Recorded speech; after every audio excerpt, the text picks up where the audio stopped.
Assalamualaikum warahmatullahi wabarakatuh. Hello guys, kembali lagi dengan saya Lala Latifah dengan NIM 132010052 kelas 20A1. Oke, baik, di video kali ini saya akan mengerjakan tugas ujian tengah semester dari mata kuliah pengelolaan pendidikan. Tugasnya itu adalah mereview salah satu materi yang sudah kami pelajari di kelas, dan saya akan mereview materi tentang wawasan dasar pengelolaan pendidikan atau manajemen pendidikan. Tujuan saya mereview materi ini adalah yang pertama itu untuk mengetahui sejauh mana saya memahami dari materi tersebut, dan yang kedua adalah untuk memenuhi nilai atau tugas dari ujian tengah semester pada mata kuliah tersebut. Oke, baik, langsung ke penjelasan dan simak videonya teman-teman. Nah, manajemen pendidikan. Manajemen merupakan proses dalam membuat suatu perencanaan, pengorganisasian, pengendalian, serta memimpin berbagai usaha dari anggota instansi atau organisasi, dan juga mempergunakan semua sumber daya yang dimiliki untuk mencapai tujuan yang ditetapkan. Dalam fungsi manajemen terdapat perencanaan, pengorganisasian, penggerakan, dan pengawasan. Manajemen pendidikan merupakan rangkaian dari fungsi manajemen yang dikaitkan dengan bidang pendidikan.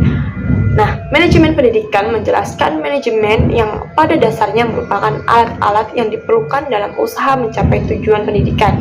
Manajemen pendidikan sebagai suatu proses perencanaan, pengorganisasian, pelaksanaan, dan pengawasan dalam mengelola sumber daya yang berupa money, material, metode, mekanik, market, minutes, dan information untuk mencapai tujuan yang efektif dan efisien dalam bidang pendidikan. Jadi, pengelolaan atau manajemen pendidikan dapat diartikan sebagai serangkaian kegiatan untuk merencanakan, mengorganisasikan, memotivasi, mengendalikan, dan mengembangkan segala upaya di dalam mengatur dan mendayagunakan sumber manusia, sarana dan prasarana untuk mencapai tujuan pendidikan secara efektif, efisien, dan produktif.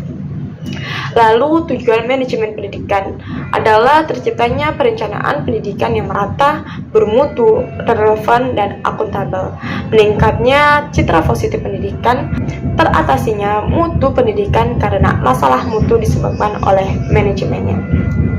Selain itu, tujuan manajemen yakni terwujudnya suasana belajar dan proses pembelajaran yang aktif, kreatif, dan efektif sehingga akan dihasilkan proses pembelajaran yang menyenangkan dan bermakna bagi peserta didik juga bagi pendidik. Tidak hanya itu, tujuan ini juga meliputi identifikasi kelemahan, kekuatan, dan peluang dan ancaman dalam perencanaan. Jadi, segala sesuatu yang sifatnya demikian juga akan diidentifikasi dengan dilakukannya manajemen pendidikan.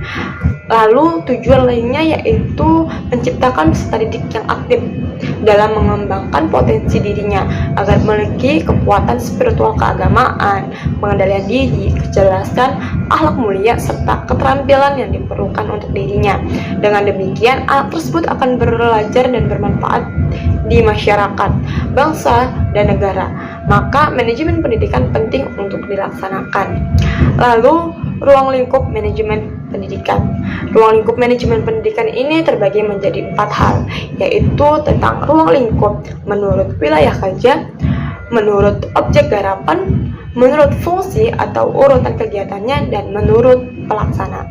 Untuk ruang lingkup pertama meliputi manajemen pendidikan seluruh negara, manajemen pendidikan satu provinsi, satu kabupaten atau kota, unit kerja, dan manajemen kelas. Nah, manajemen kelas ini adalah inti dari sebuah manajemen pendidikan tersebut, karena di dalam kelas terdapat proses pengajaran berlangsung. Lalu, ruang lingkup menurut objek garapan meliputi manajemen siswa, personel sekolah, kurikulum, material atau sarana, anggaran, ketata laksanaan, humas, dan komunikasi pendidikan. Sedangkan ruang lingkup menurut fungsi atau urutan kegiatan atau yang disebut juga dengan manajemen administrasi meliputi perencanaan, pengorganisasian, pengarahan, koordinasi, komunikasi, dan evaluasi.